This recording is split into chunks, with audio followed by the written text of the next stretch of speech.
Hey everyone! So in this video I'd like to talk about graphs and linear equations. So far we've made a lot of graphs from equations, but every time we've created a graph, the values of the coordinates on the points, they only consisted of positive values. But we've introduced negative numbers now, and there's going to be many times where we'll have to create graphs that include negative values in their coordinates. And so how do we graph such equations? How do we graph anything that includes negative values? Well, it's not too different than what we've done so far. Right? So here I have a horizontal and a vertical axis. So I'm going to label them as an x-axis. Right? Typically we'll label horizontal axes with the variable x and vertical axes with the variable y, although that's not always the case. I've included tick marks that are evenly spaced out. And so here, these axes, they're like number lines. They're the positive side of a number line. And if I want to include negative numbers in this picture, well, I can just extend these axes, these number lines, in the negative direction as well to include negative numbers. So here I can just imagine taking my horizontal axis, extending it to the left, and just including negative numbers in this picture. And I can do the same thing for my vertical axis. I can extend it down so that negative numbers are included in the vertical direction as well.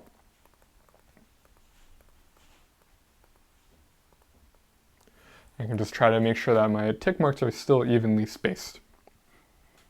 And so how do we plot points like we did before? Well, here maybe let's just do a few examples. So let's plot the points 2, 3, 0, -4, 5, -2, -3, -5, and 0, 0. Right, so if I want to plot the point 2, 3, again, this is the first coordinate that's telling us the horizontal position of our point, and this is the second coordinate telling us the vertical position of our point. And so here, if I want to plot the point 2, 3, well, that point would lie here, right? Because if I look down this point's position relative to the horizontal axis, it lands at the position 2. If I look at this point relative to the vertical axis, well, it corresponds to a position of 3 along the vertical axis. So that's how we plot our point. And again, this point here, this ordered pair, does not correspond to two different locations. It corresponds to one location whose position is 2 relative to the horizontal axis and 3 relative to the vertical axis. Now if we look at the next point, 0, -4, well, where would that be on this picture, on this grid?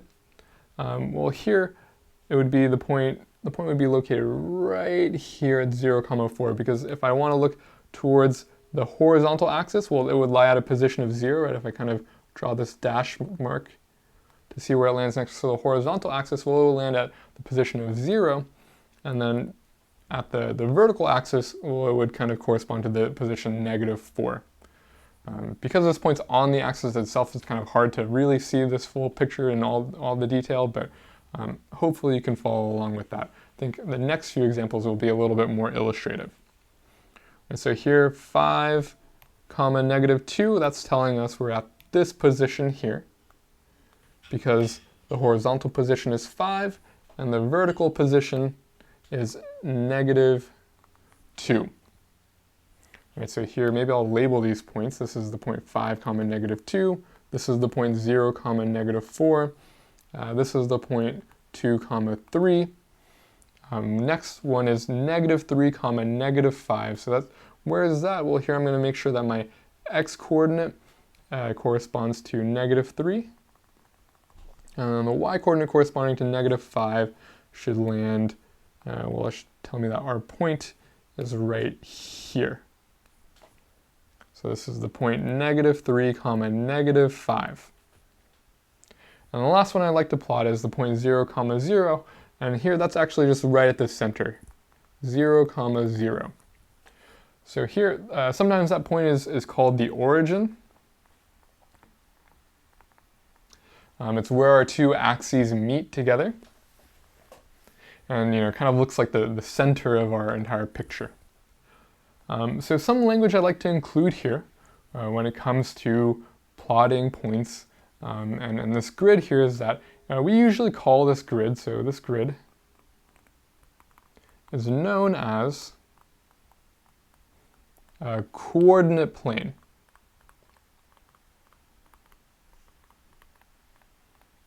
Right, so this coordinate plane is just our grid, our space where we can plot all these different points. And here, the word coordinate is just referring to the fact that we have horizontal and vertical positions. Right. So here, that's the coordinate plane, and sometimes you'll also see this referred to as the Cartesian plane, or Cartesian plane.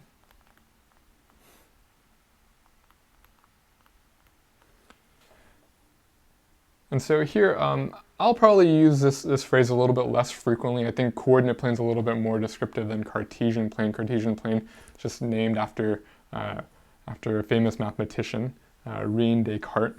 But I think coordinate plane is more descriptive, so I'll use that more.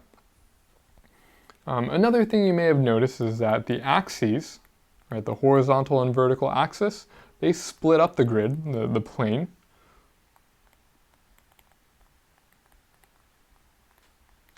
into 4 distinct regions.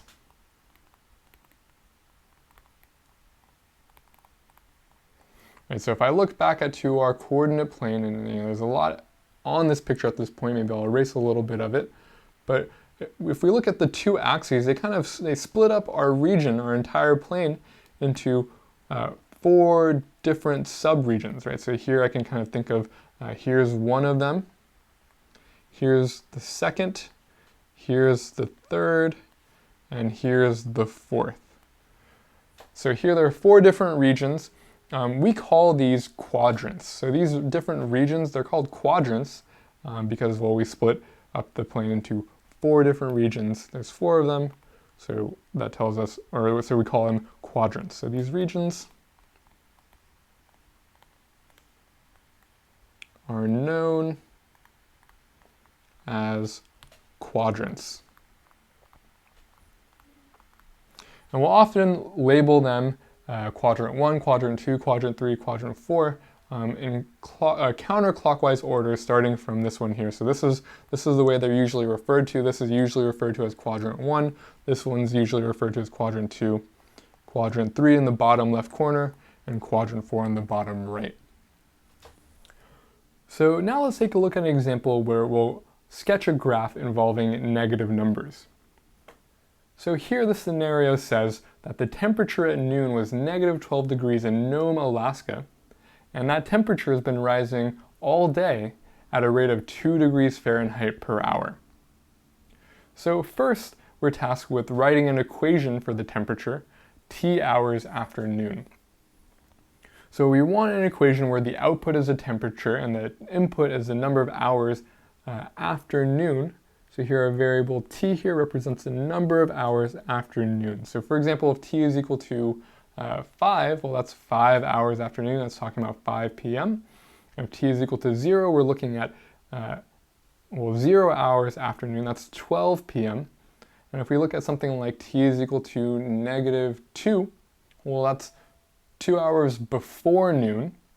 Right? Negative 2 hours after noon is 2 hours before noon, or in other words, 10 a.m. Right? And so here, if we want to build an equation, one technique we used to help us kind of construct this equation was just using explicit examples for this unknown or missing value, this variable t. And maybe that can help us recognize what computations we need to include in our equation or in our expression.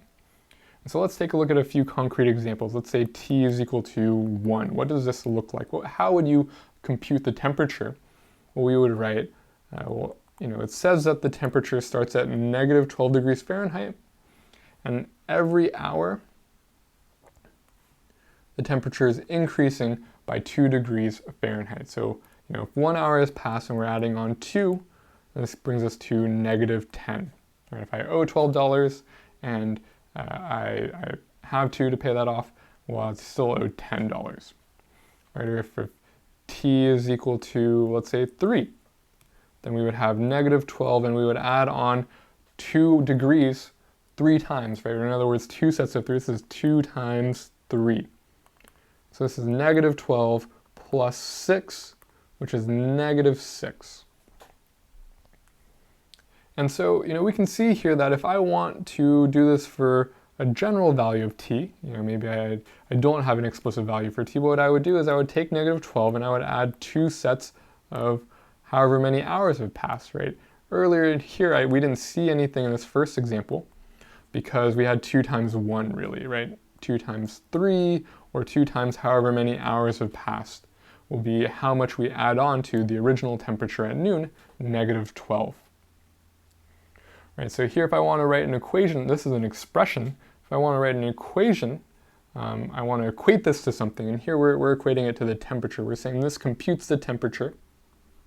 And so maybe I'll label temperature with the variable capital T.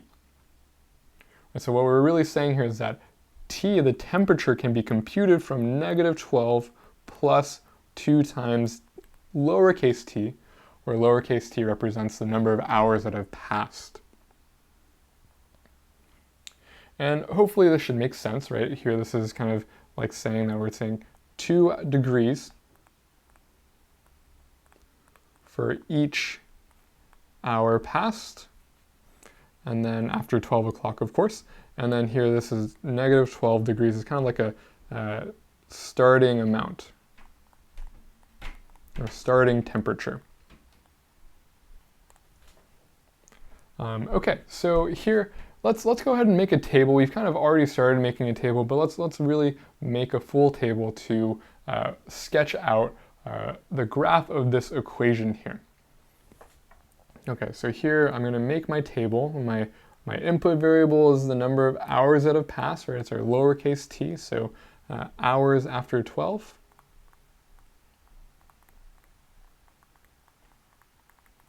And then our output variable, that's the temperature. And here we used capital T to represent the output temperature. And we already computed some values. We said if lowercase t is 1, we get an output of negative 10. Right? So here this is 1, we get out negative 10, and when it's 3, we saw that we got out negative 6, I believe. Yeah, negative 6.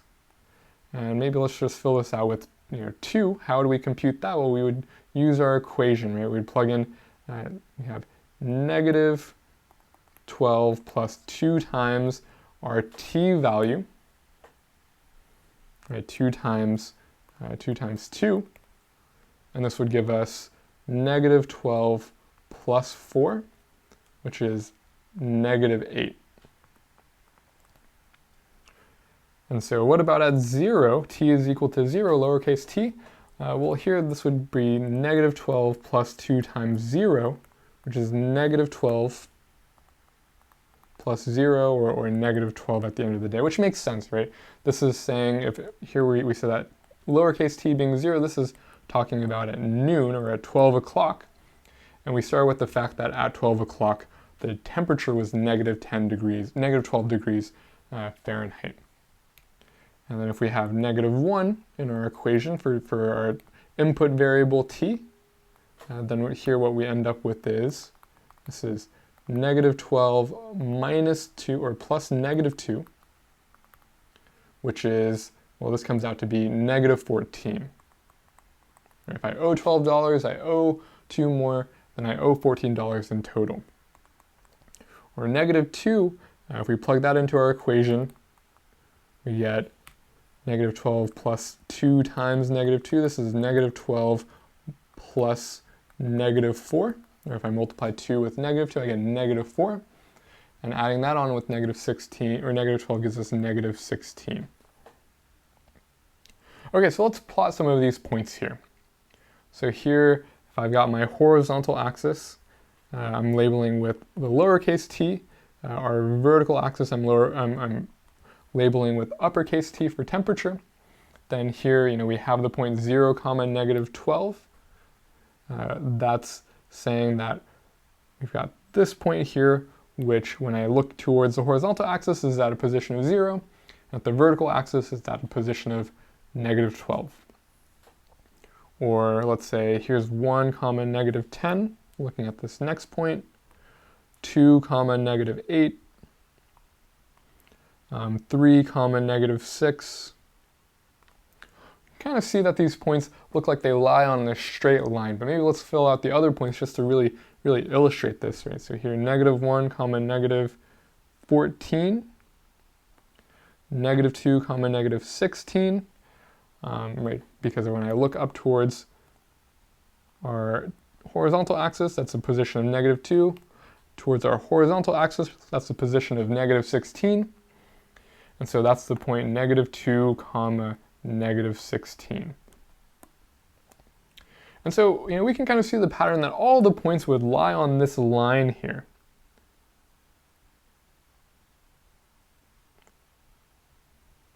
And so it looks something like this. We could have kept computing more and more examples that were further and further out, like 4. Here we would get negative 12 plus 2 times 4 is negative 12 plus 8. This is negative 4. And we can see that here in this picture that there's this point, negative or 4 comma negative 4. So whenever we sketch the graph of some equation, we're always, the graph is there to represent a picture of all the solutions to that equation.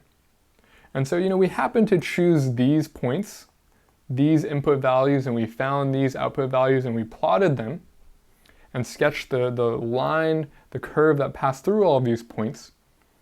But there are many different values we didn't try out and we didn't check, and we want to make sure those are included as well in this graph. And so whenever we sketch a graph where we can imagine plugging in more points, more values, and plotting more points, well, in those cases we want to extend the graph, make sure we include these little arrows here to show that the graph is really going to continue onwards in both directions. Right? We just happen to sketch this portion of it, but it really goes on forever. And so another thing I want to say is that in this example, the graph of our equation ended up being a straight line. And usually whenever we talk about lines in mathematics, just the word line alone is specifically referring to a straight line. And so here, in this case, the graph of the equation was a line. And you may have noticed that in most other equations that we've graphed in the past, we've also obtained lines as their graphs, not really these curved shapes, just straight lines. And so I want to talk about that a little bit right now, is that really in general, any equation of the form, or that can be put in the form, y is equal to, I'm going to write this as a times x plus b. Anything that can be put in this form has a line as its graph. Right here, and again, when I say line, I'm referring to a straight line like the above example, not some curve, a straight line. So any equation that can be put in this form, y is equal to a times x plus b, is going to have a line when we graph it out. And so for this reason, we call these equations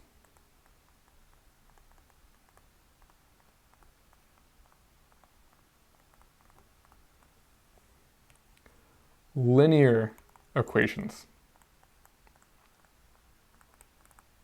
Because these kinds of equations, well, they graph out lines, so we call them linear equations. And so let me give you an explicit example of what I mean by this. I know there's a lot of symbols here, and sometimes it can be hard to interpret what all these symbols mean. So here's an explicit example of what I mean. So here, this y symbol and this x symbol, these are meant to represent variables. But the characters I've used here for a and b that I've highlighted in blue, these are meant to just represent constant numbers that are always going to be the same in that equation. Whenever we have an equation like the one we dealt with above, we kind of plugged in different values for the input variable and the output variable, but then there was always that constant value of, in this case, in our last example, what was it? There was this negative 12 and this positive 2 that was always there regardless of the values we used for our input. And so that's what I mean by a and b there, is that those are constant values and y and x are variables, right? So here, one example of a linear equation is y is equal to, let's say, 3 times x minus 7. Right, so in this equation, if I plugged in different values for x and obtained different values for y, and I plotted those points out, I would get a line as its graph. Or maybe something similar, there's nothing special about the symbols for our variables like x and y. I can have different letters for our variables, but still be thinking of a linear equation, right? So I can have something like m is equal to 2/3 t plus 1. Right, this is another example of a linear equation. I have, some variable here. It's being multiplied by some constant, and there's something being added onto it. This is another example of a linear equation. That's how I get my outputs m. Or I can have something like y is equal to 0 times x plus 8. This is another example of a linear equation. If we made a table for this equation, we plotted all those points and sketched the graph, we would obtain a line. Let me just keep making more examples. So, we had the above example, t is equal to negative 12 plus 2 times t. So this looks like it's in a slightly different form. Here the variable's kind of on the right side, and there's this constant number in front, but this is also an example of a linear equation. Here, this will also graph a line. And so whenever you encounter a linear equation like this, where you have your input variable, it's multiplied by some number, and then maybe added or subtracted by another number, and that's how you're getting your results or your outputs, whenever you encounter an equation like this, you can expect that the graph will be a line. Of course, there are other kinds of equations out there, and all these other kinds of equations will have different shapes for their graphs, but these are sort of like the friendliest examples that we can work with right now, and their graphs are lines. So let's graph this equation, y is equal to negative 2/3 x minus 4 as another example. And so here, this is an example of a linear equation, so we're going to get a line out at the end of the day when we're done graphing this. But how do we start graphing this? Well, it's the same as we've done before, as we find solutions to this equation, and we can do this by making a table, and then we plot those solutions out and sketch the line, in this case, through all of those points. And so here's our table. Left column is our x values, the right column is our y values. And we can pick any numbers we want to begin filling this table out. Right, so here, maybe I'll start with the number 0. I think 0 will be a friendly example to plug in for our input x. Here I have negative 2/3 times 0 minus 4. Well, negative 2/3 times 0, anything times 0 is 0. And so we're left with the negative 4 out as our result. What should I plug in next? Well, maybe 1's a reasonable example. I have negative 2/3 times 1 minus 4. Well, negative 2/3 times 1 is negative 2/3 minus 4. And now this is actually a little bit messy, right? Subtracting fractions is a little bit challenging. It's not impossible. Maybe let's go through this example to show that. Right, if we want to subtract these fractions, we need a common denominator. Well, how do I make a common denominator? How do I have a denominator of 3 for the second term? Well, 4 is the same as 12 divided by 3, right? Negative 2/3 minus, I can write 4 as 12 divided by 3. Because 12 divided by 3 is 4. And now I can perform this subtraction, right? How do I subtract these two values, or these two numbers? Well, here I know this is negative 2/3, and then I subtract that by 12/3. Right, this is negative 2 minus 12/3. I just subtract their numerators when their denominators are the same. And so this gives us negative 14/3. Negative 14/3. So that's the result. That's the output value when x is 1. So 1 wasn't the friendliest choice of x value to plug in. It's not a wrong value, but it's not going to give us the nicest values to graph, right? If I want to graph 1 comma negative 14 over 3, well, negative 14 over 3 isn't the easiest point to plot, or isn't the easiest y value to plot. You know, our grid values are just whole numbers, and so we'd have to do some estimation there. So what are some values we can plug in and expect nice numbers to get out? Well, here, you know, we've talked about multiplying by 2/3, multiplying by a fraction, as multiplying by the numerator and dividing by the denominator. And really what makes this a little bit messy is the fact that there's some division here. There's division by 3. And so if we plug in values, if we choose x values to plug in to find points that are divisible by 3, then we will get quite nice results out to plot. Right, so here maybe just to illustrate an example, let's say I plug in 3. And maybe I'll erase some of these computations just to give us some space. So if I plug in 3, you know, what happens to our equation? Well, we have y is equal to negative 2 over 3 times 3 minus 4. Well, if I take 3 and it's being multiplied by negative 2 and then divided by 3, well, 3 divided by 3 is just going to give us 1. And we can also see this by writing 3 as 3 over 1. Right here, if I multiply straight across, I get negative 6 over 3 minus 4. And negative 6 over 3, that's a clean fraction to reduce. That reduces as a negative 2. And so negative 2 minus 4, this gives us a negative 6. And so the reason that we got such a nice clean number out was because this number here was divisible by 3. And so when I did this multiplication, this number would be divisible by 3. And I can truly reduce this fraction and not have a denominator anymore. I would end up with a whole number. And so what's another example I can imagine plugging in? Well, I can imagine plugging in 6 and getting a nice number out. Here, if I plug in 6 into this equation, right, so here what do we end up with? I'll do it maybe above. This is y is equal to negative 2 over 3 times 6 minus 4. Well, here, like we said, this 6 would get divided by 3. And so this gives us negative 2 times 2 minus 4, which is negative 4 minus 4, which is negative 8. So we get another nice value out. And so typically when we're trying to plug in values into an equation and there's some fraction multiplication involved, we want to plug in a number that's divisible by that denominator so that we can get a nice clean result out. That'll just help us out when we're trying to graph this equation. And so I can imagine plugging in negative values too. I can plug in negative 3, and maybe I'll just go through that computation as well. Right, so here this is y is equal to negative 2/3 times negative 3 minus 4. Well, here this division by 3 and this negative 3 that we had, they sort of undo each other, and then we're just left with multiplication by negative 1 here instead. And negative 2 times negative 1, that's positive 2. And positive 2 minus 4, that's negative 2.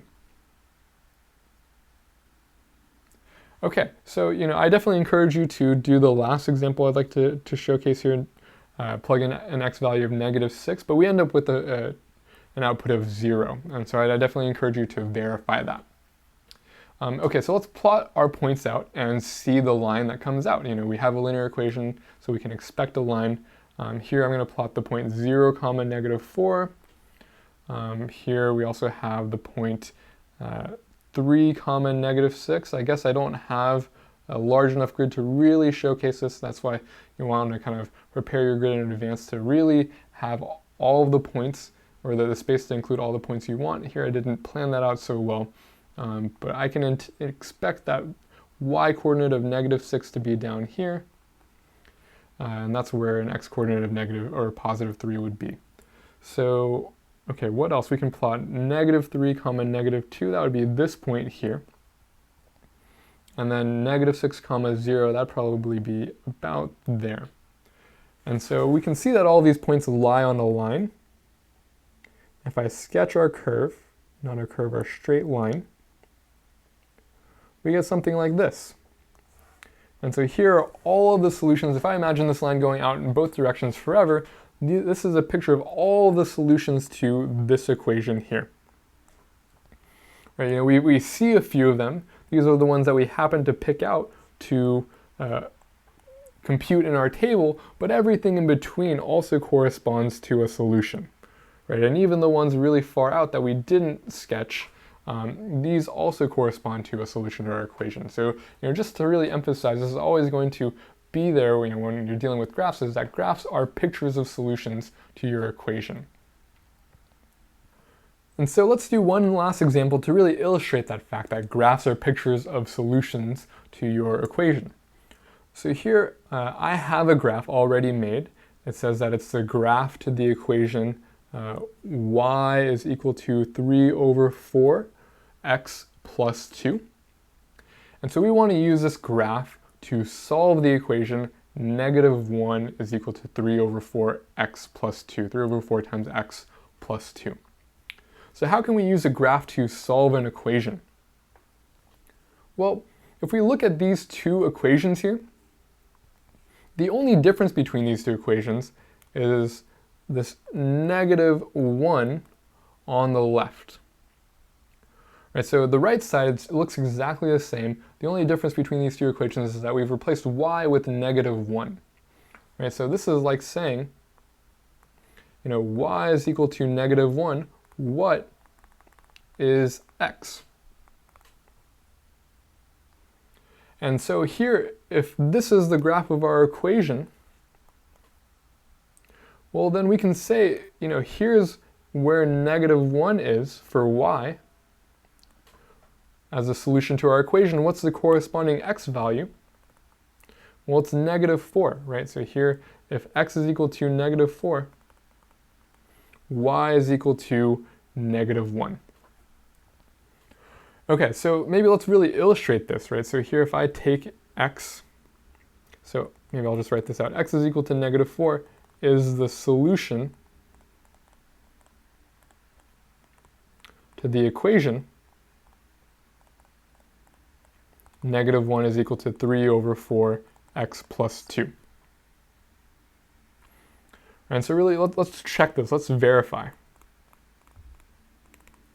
And so if we plug in negative 4 for x, and we multiply by 3 over 4, we add 2 afterwards, do we get negative 1 out? Well, here I know that if I take negative 4 and I divide it by 4, well, I'm just left with a negative 1. And then 3 times negative 1 is negative 3. And then negative 3 plus 2, well, that is negative 1, right? If I owe $3, I pay some of that off, well, I still owe $1. So here, this is showing that this truly is the solution to the equation. And so we can really see this because we have the graph to this more general equation. And really all we've done here is we've just said, this is a relationship between x and y. Right? This is saying, here are some x values, what are the corresponding y values, and we have a picture of the solutions to that equation. And specifically, this equation is saying it's the same equation, but it's just being more specific. It's saying, well, what's the x value when y is negative 1? And so we've shown that from our picture here. We can see that x is negative 4 when y is negative 1. And we can really illustrate this by verifying that when we plug in negative 4 into our equation, we do get negative 1 out. It's truly a solution to this slightly more specific equation.